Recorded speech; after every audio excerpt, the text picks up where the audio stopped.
Ayan na mga kasambahay, nagluto tayo ng pork. Nilagyan natin ng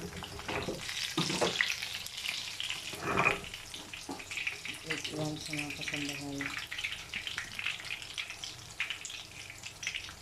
Ayan.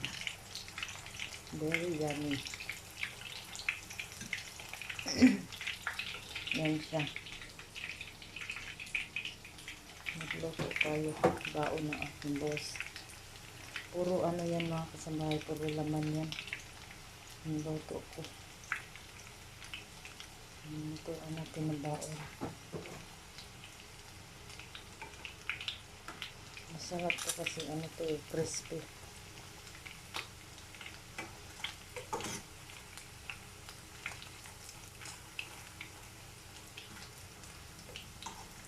Baliktad rin lang natin kasi baka masunog man. Naglagay tayo ng isa.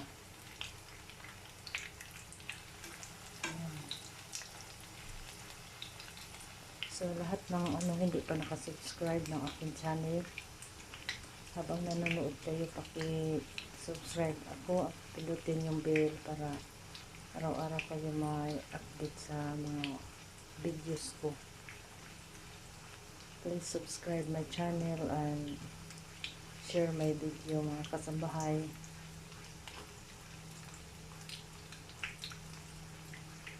Lumalaban ako sa hirap ng buhay as a single mother. Sana tulungan niyo ako na mag-subscribe kayo sa aking channel para makatulong kayo sa akin as a single mom na lumalaban sa kahirapan.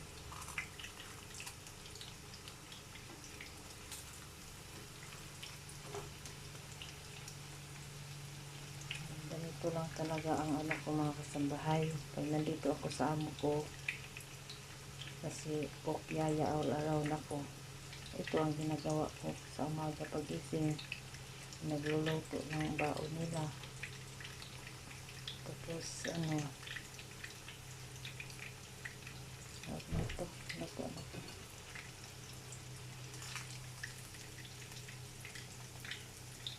Lutuan ko sila mga kasambahay para baon nila ba.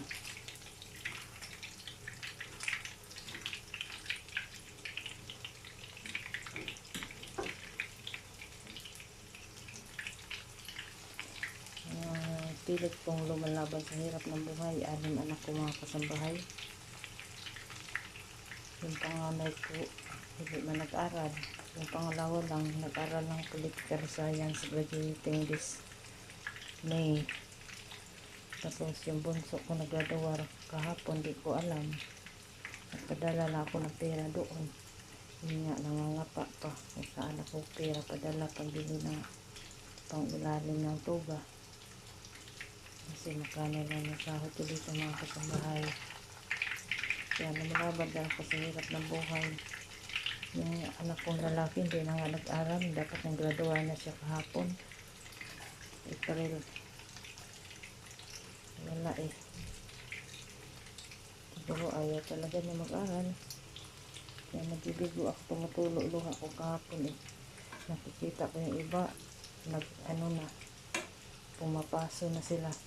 Yung anak ko nandoon lang sa bahay nakatambay. Walang po nang iniisip. Mahirap ang ganong buhay. Meron talagang ganon mga kasambahay. 6 anak ko na. Sa 6 talagang meron talagang humihiwalay. Na yung baga hindi maayos yung mga pangarap sa buhay. Tapos yun ay tumboy ako mga kasambahay.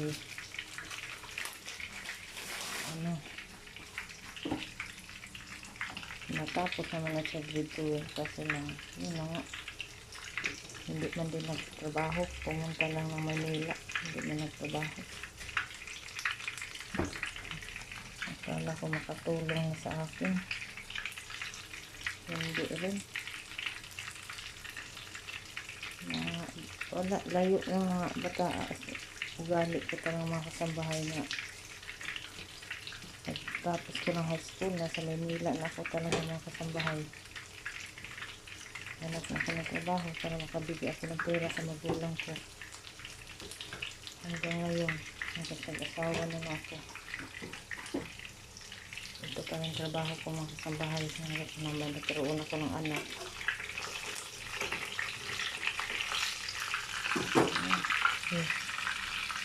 Ayaw ko kasi magtambay ng probinsya. Ayaw patron. Sa hirap ng buhay mo, ayaw ko talaga magtambay. Hindi ko sanay walang trabaho mga kasambahay. Hanap talaga ako ng matasukan.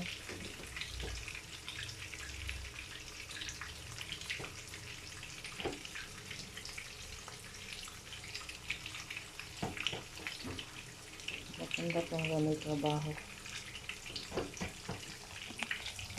Ayan na nga mga kasambahay. Isang magulang pilit na lumalaban sa hirap ng buhay. Yan talaga ang life.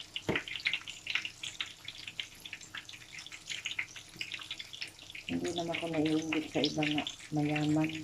Kasi parehas naman tayo kumakain ng yun nga lang sa mapira sila. May magandang bahay. Pero ako hindi ako nangarap ng may bahay akong bungga mga kasabay. Ang akin may natulugan lang ako. Iiwanan din natin yan. Yan lang talaga ang matuna. May natulugan ako, may mauwian ako. Ganun. Ganun lang naman ko pinagbubuhay ko ng kasambahay. Hindi lang ako mapunta sa ibang lugar. Yun nga. Kasi simpleng tao lang tayo. Hindi ko nangarap na bongga ang tirahan ng atin na magkanto sa akin doon natulugan ako kahit paano. Ano ako sa hirap.